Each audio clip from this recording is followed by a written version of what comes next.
अगले महीने दिल्ली में छत्तीसगढ़ समेत उन 5 राज्य सरकारों की समीक्षा शुरू होनी है जहां नवंबर 2023 में विधानसभा चुनाव हुए थे। लेकिन सियासी गलियारों में चर्चा रिपोर्ट कार्ड से ज्यादा उसके बाद होने वाली राजनीतिक सर्जरी की है। सबसे बड़ी चर्चा है बीजेपी के डिप्टी सीएम मॉडल को लेकर। खबरें हैं कि पार्टी नेतृत्व अब इस फॉर्मूले पर गंभीरता से मंथन कर रहा है। वजह भी दिलचस्प है। बीजेपी के शीर्ष नेताओं तक ये फीडबैक पहुंचा है कि जहां मुख्यमंत्री के साथ दो डिप्टी सीएम हैं, वहां सत्ता का केंद्र एक नहीं बल्कि 3 हिस्सों में बंट जाता है। मुख्यमंत्री अपनी ताकत दिखाता है, डिप्टी सीएम अपनी राजनीतिक ताकत। नतीजा, सरकार के भीतर कई बार अलग अलग पावर सेंटर खड़े हो जाते हैं। शायद यही वजह है कि असम और पश्चिम बंगाल जैसे अहम राज्यों में बीजेपी ने डिप्टी सीएम बनाने से परहेज किया।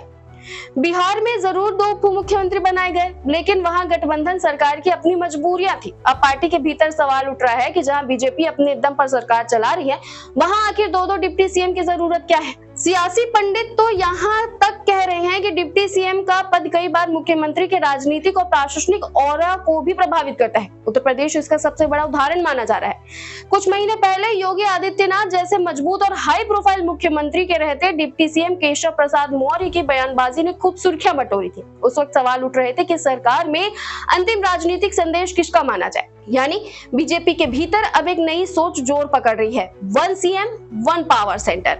और अगर ये सोच हकीकत में बदलती है तो छत्तीसगढ़ भी इससे अछूता नहीं रह जाएगा। याद कीजिए, दिसंबर 2023 में बीजेपी ने विष्णुदेव साय को मुख्यमंत्री बनाया था, जबकि विजय शर्मा और अरुण साव को डिप्टी सीएम की जिम्मेदारी सौंपी गई थी। उस समय इसे सामाजिक और क्षेत्रीय संतुलन का मास्टर स्ट्रोक बताया गया था। लेकिन अब सवाल ये है कि क्या वही फॉर्मूला पार्टी के लिए सरदर्द बन गया है। दिलचस्प बात यह है कि चर्चा सिर्फ डिप्टी सीएम पद तक सीमित नहीं है। रायपुर से लेकर दिल्ली तक ये भी फुसफुसाहट सुनाई दे रही है कि समीक्षा बैठक के बाद साय मंत्रिमंडल में बड़ा फेरबदल हो सकता है। कुछ मंत्रियों के प्रदर्शन को लेकर संगठन स्तर पर फीडबैक जुटाए जाने की बातें सामने आ रही हैं। ऐसे में किसी मंत्री की छुट्टी हो जाए या किसी से इस्तीफा मांग लिया जाए तो हैरानी नहीं होनी चाहिए।